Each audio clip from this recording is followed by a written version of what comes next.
آپ برا نہیں ماننا، راج نگر والوں بالکل برا نہیں ماننا، لیکن میں قاری احمد علی آج ایک آپ کو بات کہہ رہا ہوں، بہت پتے کی بات کہہ رہا ہوں، نہیں میرے اندر ہمت نہیں ہو رہی، آپ ہمت دو، بولوں میں بات۔ ایک بہت بڑے حدیث کے امام گزرے ہیں، آپ صرف نام یاد رکھنا، حضرت فضیل بن عیاض، بولو حضرت، آپ فضیل یاد رکھو، فضیل، بولو کیا نام؟ حضرت فضیل، بہت بڑے حدیث کے امام۔ جب وہ حدیث پڑھاتے تھے تو پورا مجمع سامنے ہوتا تھا، لیکن آپ کو معلوم ہے مجمع کتنا بھی بڑا ہو، کوئی اسٹوڈنٹ بہت پیارا ہوتا ہے جو اپنے ٹیچر کی ساری بات کو لکھتا بھی ہے، یاد بھی کرتا ہے، بائی ہارٹ بھی کرتا ہے اور لوگوں تک پہنچاتا بھی ہے۔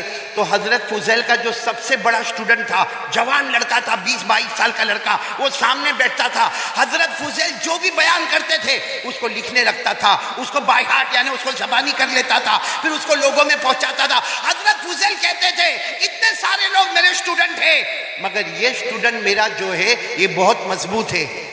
ایک ہفتہ ہو گیا، اسٹوڈنٹ پڑھنے نہیں آیا۔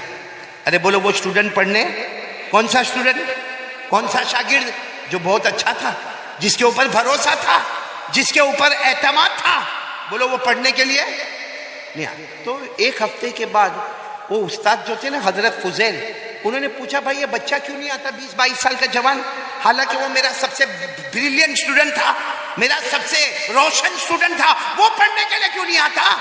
تو کچھ لوگوں نے کھڑے ہو کر کہا حضرت وہ تو مرنے کے قریب پڑا ہے، بیمار ہے، مرنے کے قریب ہے، آخری سانسیں لے رہا ہے۔ اچھا ہوا آپ نے پوچھا ورنہ ہم آپ کو بتانے والے تھے کہ وہ تو موت کے قریب ہو گیا ہے۔ تو حضرت فضیل جتنا مجمع تھا روتے روتے کہا چلو سب چلو، میرے شاگرد کے گھر پہ چلو، میرے اسٹوڈنٹ کے گھر پہ چلو۔ اچھا سب لوگ اس کے گھر پہ جمع ہو گئے، گھر تو چھوٹا تھا، پورا گھر کا کمرہ بھر گیا، باہر پبلک جمع ہو گئی۔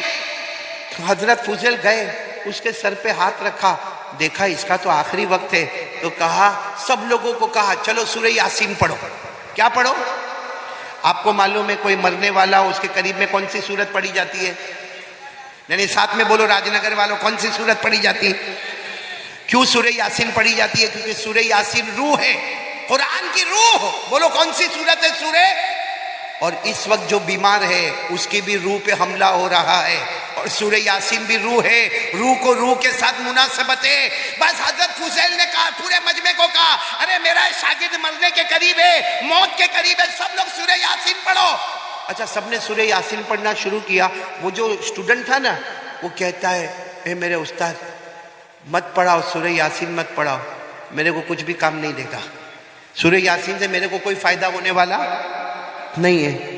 تو حضرت فضیل سوچنے لگے سورہ یاسین سے تیرے کو فائدہ نہیں ہوگا، تو حضرت فضیل نے کہا ایک کام کرو چلو سورہ یاسین مت پڑھو، سب لوگ زور زور سے پڑھو لا الہ الا اللہ لا الہ الا اللہ لا الہ الا اللہ، کیونکہ کوئی موت کے قریب ہو نا تو یہ بھی سنت ہے۔ ہمارے نبی صلی اللہ علیہ وسلم نے فرمایا لقنوا موتاکم لا الہ الا اللہ، کوئی موت کے قریب ہو تو اس کے قریب میں لا الہ الا اللہ پڑھو، سورہ یاسین پڑھو۔ تو حضرت فضیل نے کہا چلو سورہ یاسین مت پڑھو، یہ منع کرتا ہے، سب لوگ پڑھو لا الہ الا اللہ لا الہ الا اللہ۔ تو وہ شاگرد کیا کہتا ہے معلوم؟ اے استاد، او میرے استاد، سورہ یاسین سے بھی میرے کو فائدہ نہیں ہوگا، میں پوری دنیا بھی قیامت تک میرے کو کلمہ پڑھائے گی، میں کلمہ نہیں پڑھوں گا، اس لیے کہ تھوڑی دیر پہلے میرے کو بتایا گیا کہ میرا ایمان ختم ہو گیا ہے، میرا ایمان چھین لیا گیا ہے، میرے پاس ایمان نہیں ہے، میرا ایمان سلب ہو گیا، میرا ایمان ختم ہو گیا، میں مسلمان نہیں رہا۔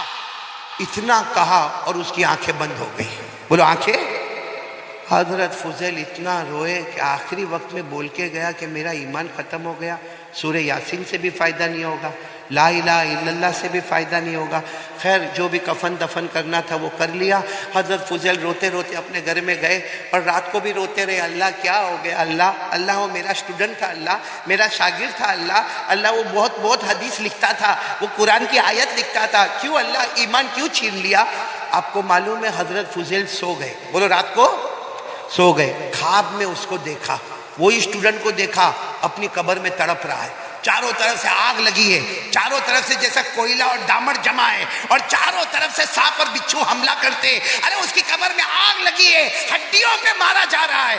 تو حضرت فضیل کہتے بیٹا یہ تو بتا یہ سب کیا ہوا، یہ کیا ہوا؟ اب سننا کیا کہا اس نے۔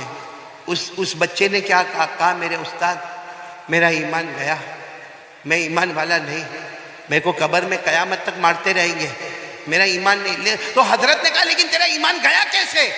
کہا میری زندگی میں 3 گناہ تھے۔ ایک گناہ نمبر 1، میں چغلی بہت کرتا تھا، ادھر کی ادھر، ادھر کی ادھر، اور پھر لڑائی کراتا تھا۔ ایسا ہوتا ہے، بہت سارے لوگوں کے اندر عادت ہوتی ہے، اس کی بات اس کو بولا، اس کی بات اس کو بولا، اس کی بات اس کو بولا، اور اس میں 2-3 چیزیں بڑھایا، پھر بڑھایا، پھر بڑھایا، اور دونوں میں جھگڑا ہو گیا، 2 خاندان میں جھگڑا ہو گیا، میاں بیوی میں جھگڑا ہو گیا، 2 بھائیوں میں جھگڑا ہو گیا۔ کہا نمبر 1، پورا مجمع بولو، نمبر 1 گناہ کیا کرتا تھا؟ کہا نمبر 2 میرے دل میں جلن بہت تھی، میں بھلے آپ کے سامنے بیٹھتا تھا لیکن کوئی بھی ترقی کرے وہ میرے کو چلتا۔ اللہ ایسی جلن سے ہم کو بھی بچاوے۔ ہم کو بھی یہاں راج نگر میں بہت جلن ہوتی ہے، کسی کا اچھا گھر دیکھا، گھر وہ بناتا ہے رات کو یہ نہیں سوتا ہے، گھر وہ بناتا ہے اور رات کو یہ نہیں سوتا، ٹینشن میں ہوتا ہے، اس کے پاس گاڑی کہاں سے آئی، اس کے پاس گھر کہاں سے آیا۔ ارے بھائی تیرے ابا کے پاس تو مانگنے نہیں آیا نا، کائے کو ٹینشن لیتا ہے؟ وہ اپنی قبر میں جائے گا، تو تیری قبر میں جائے گا۔ لیکن یہ ہماری ماں بہنوں میں بھی جلن بہت ہوتی ہے۔ تو وہ لڑکے نے کہا پہلا گناہ میں چغلی بہت کرتا تھا، نمبر 2 میرے دل میں، اور تیسری بات کیا کہا معلوم؟ میں کبھی کبھی دارو پیتا تھا۔ بولو کبھی کبھی، ہاں سب کو معلوم نہیں لیکن میں کبھی کبھی دارو پیتا تھا۔ یہ 3 گناہوں کی وجہ سے اللہ نے میرا ایمان چھین لیا، اور اللہ نے صاف فرمایا کتنے بھی کلمے پڑھے جائیں گے، کتنی بھی یاسین پڑھی جائے گی، ہم نے تمہارا ایمان چھین لیا ہے۔ تو میرے پیاروں، ہمارے موبائل پہ اس سے بڑے بڑے گناہ نہیں ہو رہے ہیں بھائی؟ چغلی کرنا، دل میں جلن رکھنا، دارو پینا، اس سے بڑے بڑے گناہ ہمارے موبائل میں، زنا کرنا، سودی کاروبار کرنا، چوری کرنا، ارے ایک دوسرے کی چغلیاں کرنا، ارے موبائل پہ جھوٹ بولنا، موبائل میں بلیک میل کرنا۔ اے میرے پیاروں، کبھی کبھی لگتا ہے یہ موبائل نہیں ہے، یہ موبائل نہیں ہے، یہ ہمارا جہنم کا ٹکڑا تو نہیں ہے۔ اور سچ بتانا، سب کو محبت کس سے؟ بولو نا بھائی، گھبراتے کائے کو؟ بولو نا کس سے محبت؟ موبائل سے، موبائل سے۔ یہ پورے مجمع کے پاس موبائل ہوگا، ہاں یا نہ؟ صرف اتنا بولتے جاؤ، ہاں یا نہ۔ میرے کو آپ کا موبائل نہیں چاہیے، آپ کا نمبر بھی نہیں چاہیے، میں صرف اتنا پوچھنا چاہتا ہوں آپ کے پاس موبائل ہے یا نہیں ہے؟ مسواک ہے؟ کیوں؟ یہ دودھ کا دودھ، پانی کا پانی الگ ہو گیا۔ موبائل سے بھی باتیں ہوتی ہے، ارے مسواک سے بھی باتیں ہوتی ہے۔ حضرت علی رضی اللہ تعالیٰ عنہ فرماتے ہیں کوئی مسواک کرے، وضو کرے، نماز پڑھے، سمجھ لینا وہ مسواک کی برکت سے وہ اللہ سے باتیں کرتا ہے، مسواک سے اللہ سے باتیں ہوتی ہے۔ اور موبائل سے دنیا والوں سے باتیں ہوتی ہے۔ موبائل مہنگا ہوتا ہے، مسواک سستا ہوتا ہے۔ اور ہمارے نبی نے فرمایا اگر میری امت پر بھاری نہیں ہوتا میں مسواک کو ہر نماز اور ہر وضو سے پہلے فرض کر دیتا۔ مسواک اتنا ضروری ہے۔ علامہ شامی رحمت اللہ علیہ فرماتے السواک مطہرۃ للفم مرضات للرب تذکیر الشہادتین عند الموت۔ علامہ شامی فرماتے مسواک کرو، منہ کی بدبو ختم ہوگی، اللہ راضی ہوگا، اور موت کے وقت کلمہ نصیب ہو جائے گا۔ اس لیے میرے پیاروں، میں آپ کو چیتاونی دے رہا ہوں، کہیں اللہ بھائی اگر کوئی چغلی کرے اس کا ایمان چلا جائے، کوئی جھلن کرے اس کا ایمان چلا جائے، کوئی دارو پیے اس کا ایمان چلا جائے، ہم موبائل پہ ہزاروں گناہ کرے، ہزاروں بلیک میل کرے، ہزاروں تہمتیں لگائے، ہزاروں ننگا پنا دیکھے، میرے دوستو ہمارا واٹس ایپ ناپاک، ہمارا اسٹیٹس ناپاک، ہمارا موبائل کا سب کام گندا۔ چلو آج سے کون کون تیار ہے بھائی؟